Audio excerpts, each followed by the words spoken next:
거하신 예수님의 이름으로 간절히 기도하옵나이다. 아멘. 주님.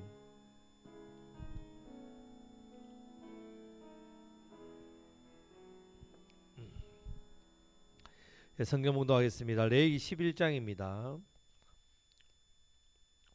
레위기 11장 9절에서 23절.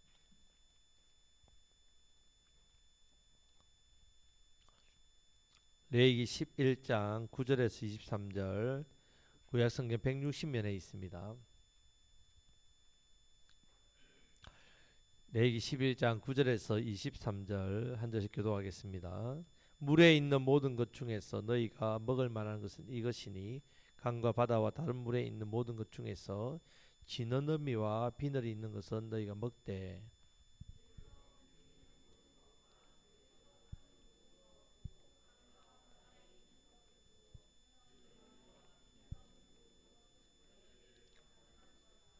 이들은 너희에게 가증한 것이니 너희는 그 고기를 먹지 말고 그 죽음을 가증히 여기라.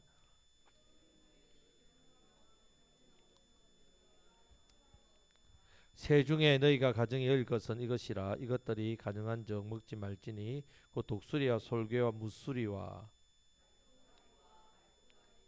까마귀 종류와 올빼미와 가마우치와 부엉이와 황새와 백로 종류와 오디새와 박쥐니라.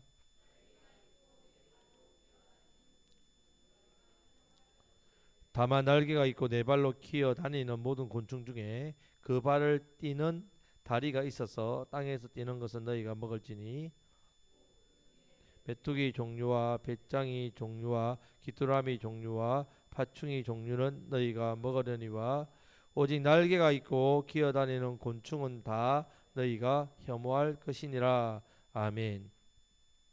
자, 11장 말씀에서 우리가 하나님께 드려지는 제물에 대해서 지금 제사에 대해서 5대 제사, 그 제사장, 집례하는 제사장, 그러면 제사에 드려지는 제물에 대한 이야기합니다. 하나님께서는 아무 제물이나 받지 않습니다. 반드시 정결한 짐승만 받으시는데, 자, 음식으로 구별하신 이유가 두 가지가 있다고 했습니다. 첫 번째는 자, 음식을 통해서 세상과 성도가 교제하지 못하도록, 세상은 다 먹지 않습니까? 하지만 이 음식이라는 것이 다 우상, 제사에 드려지고 음식을 먹는단 말입니다. 그래서 그런 우상을 섬기는 자들과 교제하지 못하고 섞이지 못하게 하기 위해서 음식을 구별하셨습니다. 두 번째는 재물에 대한 구분을 정하셨댔지요. 정결한 짐승은 성도를 상징합니다. 부정한 짐승은 이방인을 상징하고 교회 안에서는 가라지를 상징합니다. 하나님이 받지 아니하시는 재물이고 하나님께서 사용하지 않는 재물. 이 어떻게 다른지. 자, 이것은 영적인 의미로 해석해야 된다 했습니다. 지금 다 돼지고기 잘 잡수시지 않습니까? 자, 이런 것을 그냥 음식으로 먹는다 이런 차원로 생각하면 안 됩니다. 지난주에 자, 육적인 짐승에 대한 부분 했죠. 어떤 짐승을 먹으라 했습니까? 굽이 갈라지고 되새김이더라. 어떤 의미가 있겠습니까? 굽이 갈라진다는 것은 세상과 구별되고 되새김이 뭐랬습니까? 말씀을 묵상 계속. 자, 그렇게 하는 성도의 삶이라 했습니다. 자, 오늘은 이제 수중 생물과 또 이 새, 곤충에 대해서 세 가지를 보겠습니다. 자, 수중 생물을 보면 9절부터 12절 말씀 다 같이 읽겠습니다. 물에 있는 모든 것 중에서 너희가 먹을 만한 것은 이것이니 강과 바다와 다른 물에 있는 모든 것 중에서 지느러미와 비늘이 있는 것은 너희가 먹되 물에서 움직이는 모든 것과 물에서 사는 모든 것 곧 강과 바다에 있는 것으로서 지느러미와 비늘 없는 모든 것은 너희에게 가증한 것이라. 이들은 너희에게 가증한 것이니 너희는 그 고기를 먹지 말고 그 죽음을 가증히 여기라. 수중 생물의 지느러미와 비늘 없는 것은 너희가 혐오할 것이니라. 아멘. 대표적으로 생각나는 게 뭐가 있습니까? 비늘 없고 좋아하시는 장어, 또 나무 추어탕에 미꾸라지, 이건 지금 없지 않습니까? 비늘이 없지 않습니까? 자, 여러분 이런 비늘과 지느러미가 있는 물고기는요 대부분 물의 그 중간층에 삽니다. 그러니까 물 속에 사는 거죠. 물 속에. 자, 민물은 역류해서 거슬러 올라가기도 합니다. 그럼 지느러미가 있는 것은 어떤 의미냐면 지느러미 역할이 뭡니까? 예, 방향 설정이죠. 방향 설정. 자, 목표를 설정하고 움직입니다. 그러니까 활동합니다. 그렇게 또 물결을 거슬려서 올라가기도 합니다. 지느러미와 비늘이 없는 이 수중 생물들은 대부분 다 바닥이에요. 바닥. 미꾸라지 저도 어릴 때 잡을 때 어떻게 합니까? 축축축 이렇게 바닥을 발로 찹니다. 왜요? 땅 속에 박혀 있으니까 튀어나오게. 그렇게 미꾸라지를 잡는 거죠. 채를 하고 그렇게 이렇게 바닥에 이렇게 있단 말입니다. 그래서 장어나 미꾸라지 같은 건 부정합니다. 이 부분을 영적인 의미로 해석해야 됩니다. 찌꺼기는 어떻습니까? 바닥에 가라앉지요. 가라앉단 말입니다. 자, 하나님의 나라에 대해서 오지도 않고 가지도 않고 반응하지도 않고 활동 없이 그냥 바닥에 딱 있단 말이에요. 자, 이 물고기는 부정합니다. 활동하고 움직이고 방향이 있는 것. 자, 빌립보서 3장 10절 14절 말씀해 보면요. 내가 그리스도와 그 부활의 권능과 그 고난의 참여함을 알고자 하여 그의 죽으심을 본받아 어떻게 해서든지 죽은 자 가운데서 부활에 이르러 하노니 내가 이미 얻었다 함도 아니요 온전히 이루었다 함도 아니라 오직 내가 그리스도 예수께 잡힌 바 된 그것을 잡으려고 달려가노라. 형제들아 나는 아직 내가 잡은 줄로 여기지 아니하고 오직 한 일 즉 뒤에 있는 것은 잊어버리고 앞에 있는 것을 잡으려고 표대를 향하여 그리스도 예수 안에서 하나님이 위에서 부르신 부름의 상을 위하여 달려가노라 했습니다. 우리의 삶은 방향이 있습니까? 없습니까? 있습니다. 목표가 있습니까? 없습니까? 결성점이 있습니까? 없습니까? 있다는 말입니다. 부르심에 대한 부름이 있습니다. 사명이 있다는 말입니다. 예수님의 부활의 권능, 고난에 참여하는 삶입니다. 부활의 권능, 우리 삶 가운데 부활의 능력으로 활동하지 않습니까? 물을 거슬려 가기도 하고 그곳을 향해 달려가기도 하고 움직인단 말입니다. 바닥에 그냥 가만히 앉아있는 게 아니란 말입니다. 예수님의 고난은 죽으심을 본받는 삶입니다. 우리의 삶의 목표는 예수님을 닮아가는 그 사명을 향해 달려가는 사람이 하나님께서 기뻐 받으시는 삶의 모습입니다. 우리는 하나님의 그 부르심에 대한 부름이 다 있습니다. 하나님께 여러분들을 그냥 부르신 게 아닙니다. 2025년 지금 우리가 함께 예배를 드리고 이 자리에 있는 것은 하나님께서 이때에 우리를 부르신 겁니다. 부르심에 대한 사명이 있다는 말. 이 사명을 바라보고 표대를 향해 달려가는 사람이 누구라고요?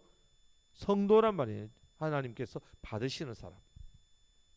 하나님께서 기뻐 받으시는 정결한 사람은 어떤 사람이라고요? 방향이 분명합니다. 예수 그리스도 표대 그것을 바라보는 삶. 자, 하나님께서 기뻐 받으시는 삶과 복된 사명자의 삶을 사시기를 주님의 이름으로 축복합니다. 아멘. 자, 13절부터 19절은 새들 중에서 정결한 것과 부정한 것에 대한 부분이 나옵니다. 자, 다 같이 13절부터 19절까지 다 같이 읽겠습니다. 새 중에 너희가 가정이 여길 것은 이것이라.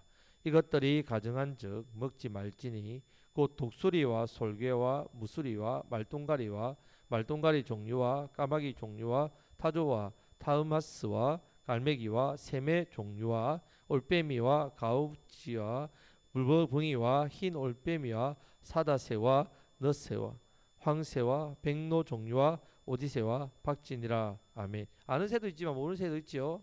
자, 이 새들은요 전부 다 썩은 고기를 취합니다. 시체나 썩은 고기를 취하는 그런 새들입니다. 새들. 자, 그런 것을 먹는 새들입니다. 자, 창세기 8장 6절 9절 말씀해 보면요. 노아 홍수가 이제 되고 40일이 지났습니다. 노아가 이제 물이 얼마나 가라앉나 싶어서 처음에 어떤 새를 보냅니까? 예? 아니요, 까마귀를 보냅니다. 예. 까마귀를 보내는데, 자, 까마귀를 보내는데 까마귀가 이제 물이 땅이 마르기까지 하다가 없으니까 돌아오죠. 돌아옵니다. 그리고 왕래를 합니다. 그리고 또 비둘기를 또 내어놔서 지면에 물이 줄었는지 안 줄었는지 또 확인합니다. 자, 비둘기가 발붙이 없으니까 방주로 돌아옵니다. 자, 까마귀는 부정한 새입니다. 그리고 비둘기는 어떤 새라고요? 정결한 새입니다. 까마귀는 썩은 고기를 먹느라 다시 돌아오지 않습니다. 다시 돌아오지 않습니다. 왜? 이 홍수 끝나려면 썩은 그 시체들이 많이 있겠죠. 그것을 먹는다고 안 돌아옵니다. 정결한 새 비둘기는 어떻게 돌아옵니까? 입에 감람의 ip새를 물고 들어온다. 자, 이후에 물이 다 말라서 방주에 나올 때 사명을 감당을 하지요. 자, 까마귀는 썩은 고기를 취하느라 그 돌아와야 될 사명을 감당하지 않고 세상을 향해 갔다는 말입니다. 자, 이것이 부정하다는 말입니다. 정결한 새는, 부정한 새는 따로 있는 게 아니라 결국 성도가요, 세상에서 썩어질 것을 취하며 살면 그 사람은 부정한 사람이에요. 하나님 기뻐받지 않습니다. 성도가 세상에 소망을 두고 살면 그 사람의 삶은 하나님께서 받지 않는, 하나님께서 우리의 예배를 받지 않는, 그 사람의 예배를 받지 않는단 말이에요. 하나님께서 기뻐 받으시는 성도의 삶은요, 세상의 것, 썩어질 것에 소망을 두지 않고 하나님께 주신 사명에 집중하는 사람, 사명을 통해 주시는 상급을 소망하는 사람. 우리도 소망이 없으란 말 아닙니다. 우리 어떤 상급을 소망해야 된다고요? 세상 것이 아니라 천국의 영원한 상급을 소망을 두는 사람. 성도는 부정한 것을 좋아하면 안 됩니다. 성도는 사람을 해치고 또 그렇게 포악하게 그렇게 하는 걸 버려야 됩니다. 세상에는 독수리나 매처럼 더러운 이익을 취하고 썩은 것을 취하고 자신의 욕망을 채우기 위해서 자신의 힘과 권력을 이용합니다. 자신의 유익을 위해서는 다른 사람이 어떻게 되든 간에 상관없고 다른 사람이 불행하거나 아픔이나 겪는 그런 것에 대해서 생각지 않습니다. 늘 자기의 욕심만 채우는 사람, 거기에 관심을 두는 사람, 이 모든 것들이 다 세상에 썩은 것. 이런 썩은 것에 어떻게 해요? 소망을 두는 까마귀. 자, 그런 모습 하나님 기뻐받지 않습니다. 성도는 누구를 닮아야 됩니까? 예수님. 예수님은 어떻게 하셨습니까? 이 땅에 오신 이유가 섬김을 받으려 함이 아니라 도리어 섬기려 하고 많은 사람들을 위해서 자기 목숨을 대속물로 주려 하시기 위해서 오셨댔습니다. 인자가 온 것은 마가복음 10장 45절. 인자가 온 것은, 예수 오신 것은 섬김을 받으려 함이 아니라 섬기려 하고 자기 목숨을 많은 사람의 대속물로 주려 하는 삶. 우리가 예수의 그 십자가의 길을 우리도 달려가야 된단 말입니다. 여러분, 천국 상급에 소망을 두시기를 주님의 이름으로 축복합니다. 여러분, 우리가 잘 살아서 그 대가로 상급 받는 게 아닙니다. 여러분, 내가 이 땅에서 참 잘 살았습니다. 남들보다 열심히 하고 다. 그것 때문에 하나님께서 우리에게 상급을 주는 게 아닙니다. 상급은 반드시 어떤 일을 감당할 때? 사명. 하나님께서 우리에게 주시는 것은 모여서 예배하는 사명입니다. 내 삶 가운데 하나님을 예배하고 찬양하는 삶. 또한 예수 생명 복음을 전가하는 삶. 우리에게 큰 사명은 두 가지입니다. 이 사명을 감당하고자 우리가 직장에서 열심히 일하고 가정, 또 우리 삶에서, 지역에서, 사람 관계에서 그렇게 아름답게 섬기는 모습. 결국 이 모든 것이 우리를 통해서 예수 생명 복음이 증거되게 하려고, 이것이 우리에게 주어진 가장 복된 사명이고 그 사명 때문에 상급을 받습니다. 우리 구주 예수님을 본받는 삶, 이것이 우리의 상급입니다. 천국 상급의 소망을 두며 살아가시기를 주님의 이름으로 축복합니다. 아멘. 자, 이제 20절부터 23절 마지막 부분, 곤충에 대한 부분이 나옵니다. 자, 다 같이 읽겠습니다. 날개가 있고 네 발로 기어 다니는 곤충은 너희가 혐오할 것이로되, 네 발로 기어 다니는 모든 곤충 중에 그 발에 뛰는 다리가 있어서 땅에서 뛰는 것은 너희가 먹을지니 곧 그 중에 메뚜기 종류와 배짱이 종류와 귀뚜라미 종류와 파충이 종류는 너희가 먹으려니와 오직 날개가 있고 기어 다니는 곤충은 다 너희에게 혐오할 것이니라. 아멘. 자, 곤충은 날개가 있는데 어떻게 하는 것이 부정하다고요? 네 발로 기어 다니는, 부정합니다.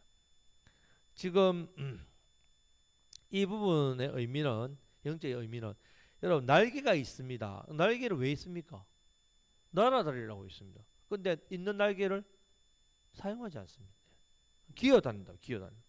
내가 할 수 없는데 못하는 것, 내가 할 수 없습니다. 내 능력으로 할 수 없어서 못하는 것, 하나님께서 그 사람을 부정하다 하지 않습니다. 하지만 할 수 있는데 하지 않는 것은 부정하단 말이에요. 우리가 은혜를 받고 하나님께서 우리의 믿음의 선물을 주고 우리가 신앙생활을 해서 성수와 성장하는데 그 믿음에 맞게 삶을 살지 않는 것, 부정하다. 이제 신앙생활 막 그런만 하는 사람이 제대로 믿음을 살지 못하는 것, 그것은 본인의 믿음이 아직까지 그렇게 안 되니까 하지 못하는 거잖아요. 부정하지 않습니다. 과연 여러분들은 하나님 앞에 어떻습니까? 내가 할 수 있는데 하지 않는 그런 모습의 삶은 없는지 한번 생각해 보셔야 됩니다. 날개가 있으면 날아다녀야 되는데 날개가 있는데 네 발로 기어다닙니다. 이러지도 저러지도 않는 거죠. 날개가 날지도 않고 다리가 있어 뛰지도 않습니다. 이것도 아니고 저것도 아닌 중간지대. 여러분 영적인 부분에서 중간지대가 있습니까 없습니까? 없습니다, 여러분. 없습니다. 자, 요한계시록 3장에 보면 3장 15절 20절 말씀에서 라오디게아 교회가 나옵니다. 그 교회를 책망하지요. 내가 내 행위를 아노니 내가 차지도 아니하고 뜨겁지도 아니하도다. 내가 차든지 뜨겁든지 하기를 원하노라. 내가 말하기를 나는 부자라 부유하여 부족한 것이 없다 하나 내 공고한 것과 가련한 것과 가난한 것과 눈먼 것과 벌거벗은 것을 알지 못하는도다. 볼지어다 내가 문 밖에 서서 두드리노니 누구든지 내 음성을 듣고 문을 열면 내가 그에게로 들어가 그와 더불어 먹고 그는 나와 더불어 먹으리라 했습니다. 자, 차지도 뜨겁지도 않는 상태에 대한 경고의 말씀이라. 영적인 부분에 중립지대가 없습니다. 그래서 예수님이 두드리실 때 어떻게 하라고요? 반응하란 말입니다. 예수님께로 나아가란 말입니다. 마태복음 12장 30절 말씀 보면요. 나와 함께 아니하는 자는 나를 반대하는 자요. 나와 함께 모으지 아니하는 자는 해치는 자니라 했습니다. 저는 예수님과 함께하지 않지만 반대하지 않아요. 말이 안 된단 말이에요. 예수님과 함께하지 않는 것이 예수님을 뭐 하는 거라고요? 반대하는 겁니다. 저는 함께 예수님인데 함께 모이지 않겠습니다. 안 모입니다. 그런 사람은 어떤 사람이라고요? 해치는 사람. 저 해치는 게 없는데요. 저는 그냥 모이기 싫어서 안 갔는데요. 그런 게 없다는 말입니다. 양 아니면 염소란 말입니다. 흙 아니면 백입니다. 영적 지대는 회색 지대가 없습니다. 세상은 중간층이 있죠. 중간층이 있지만 영적인 부분은 어떠다고요? 하나님 편 아니면 마귀 편이에요. 저는 하나님 편도 아니고 마귀 편도 아닌데요. 그런 건 없다는 말입니다. 예수님이 주신 복음의 사명을 감당하지 않으면, 그 예수님의 복음의 사명을 전하지 않으면 함께하지 않는 겁니다. 나는 세상에서 가만히 잘 살고 있는데요. 남한테 피해도 안 주고 나름대로 잘 살고 있습니다. 그런 말이 통하지 않습니다. 내가 복음을 전하지 않았다고 해서 뭐 그렇게 심하게 뭘 그렇게 하지 않습니다. 생각을 주지 않는데 그렇지 않다는 말입니다. 내가 하나님의 일을 하지 않는다. 저는 하나님의 일을 하지 않지만 세상에 나쁜 짓도 안 해요. 말이 안 된단 말입니다. 내가 하나님의 일을 하지 않는 것은 내가 하나님과 함께하지 않는단 말입니다. 그 사람 하나님 나라를 해치는 자의 저주받은 자의 부정한 사람이란 말이에요. 곤충 중에 날 수 있는데 날지 않거나 물고기들이 물에서 놀아야 되는데 물 속에 있지 않고 땅에 처박혀 가지고 그렇게 있는 것, 가라앉아 있는 것, 사명도 방향도 없는 것, 그게 나아가지 않는 것 다 부정하단 말입니다.